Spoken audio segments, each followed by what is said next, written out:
ನಮಸ್ಕಾರ. ನನ್ನ ಹೆಸರು ಭರತ. ನಾನು 10ನೇ ತರಗತಿಯಲ್ಲಿ ಓದುತ್ತಿದ್ದೇನೆ. ಸರ್ಕಾರಿ ಪ್ರೌಢಶಾಲೆ ಅರಸೀಕೆರೆ. ನಾವು ಮಾಡ್ತಿರುವ ಪ್ರಯೋಗದ ಹೆಸರು ಸಾರೀಕೃತ ಸಲ್ಫ್ಯೂರಿಕ್ ಆಮ್ಲದೊಂದಿಗೆ ಸತುವಿನ ಚೂರುಗಳ ವರ್ತನೆ ಮತ್ತು ಹೈಡ್ರೋಜನ್ ಅನಿಲದ ಬಿಡುಗಡೆ. ಈ ಚಟುವಟಿಕೆಯನ್ನು ಮಾಡಲು ಬೇಕಾಗಿರುವ ಸಾಮಗ್ರಿಗಳು: ಒಂದು ಆಧಾರ ಸ್ತಂಭ, ಕೊನಿಕಲ್ ಪ್ಲಸ್, ನಿರ್ಗಮನ ನಳಿಕೆ, ಒಂದು ಸಾಬೂನಿನಿಂದ ತುಂಬಿದ ದ್ರಾವಣ, ಅದನ್ನು ಸ್ಟ್ಯಾಂಡಿಂದ ಭದ್ರಗೊಳಿಸಲು, ಮತ್ತು ಹೈಡ್ರೋಕ್ಲೋರಿಕ್ ಆಮ್ಲ. ಸತುವಿನ ಚೂರುಗಳನ್ನು ಹಾಕಲು ಸ್ಪ್ಯಾಚುಲಾ ಮತ್ತು ಹೈಡ್ರೋಕ್ಲೋರಿಕ್ ಆಮ್ಲವನ್ನು ಹಾಕಲು ಇಂಕ್ ಫಿಲ್ಲರ್. ಇದನ್ನು ಮಾಡುವ ವಿಧಾನ: ಮೊದಲು ಕೊನಿಕಲ್ ಪ್ಲಸ್ಗೆ ಸತುವಿನ ಚೂರುಗಳನ್ನು ಹಾಕೋಣ.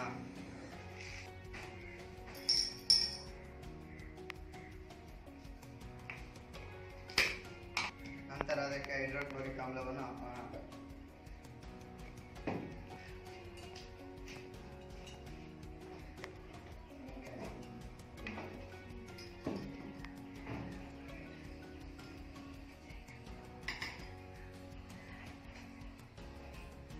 ನೀವು ಇಲ್ಲಿ ವೀಕ್ಷಿಸಬಹುದು, ಸತುವಿನ ಚೂರುಗಳು ಹೈಡ್ರೋಕ್ಲೋರಿಕ್ ಆಮ್ಲದೊಂದಿಗೆ ವರ್ತಿಸಿ ಇಲ್ಲಿ ಗುಳ್ಳೆಗಳನ್ನುಂಟು ಮಾಡುತ್ತಿದೆ.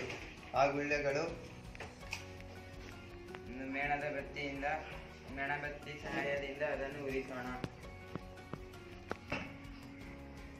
ಇದರಲ್ಲಿ ಪಫ್ ಎಂಬ ಶಬ್ದ ಬಂತು, ಆದ್ದರಿಂದ ಇದು ಹೈಡ್ರೋಜನ್ ಅನಿಲ ಎನ್ನಬಹುದು. ಹೈಡ್ರೋಜನ್ ಅನಿಲವು ಮೇಣದ ಬತ್ತಿಯೆಂದು ಉಳಿದು ಪಫ್ ಎಂಬ ಶಬ್ದ ಬರುತ್ತಿದೆ.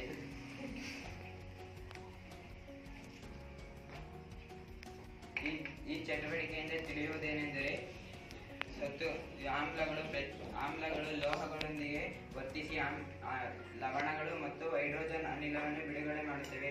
ಇಲ್ಲಿ ನಾವು ವೀಕ್ಷಿಸಬಹುದು, ಸತುಗಳು ಮತ್ತು ಹೈಡ್ರೋಕ್ಲೋರಿಕ್ ಆಮ್ಲದೊಂದಿಗೆ ವರ್ತಿಸಿ ಎರಡು ರಾಸಾಯನಿಕ ಕ್ರಿಯೆಯಲ್ಲಿ ಹೈಡ್ರೋಜನ್ ಬಿಡುಗಡೆಯಾಗಿ ಸಾಬೂನಿನೊಂದಿಗೆ ಹೈಡ್ರೋಜನ್ ಅನಿಲವು ಗುಳ್ಳೆ ರೂಪದಲ್ಲಿ ಬಂದವು.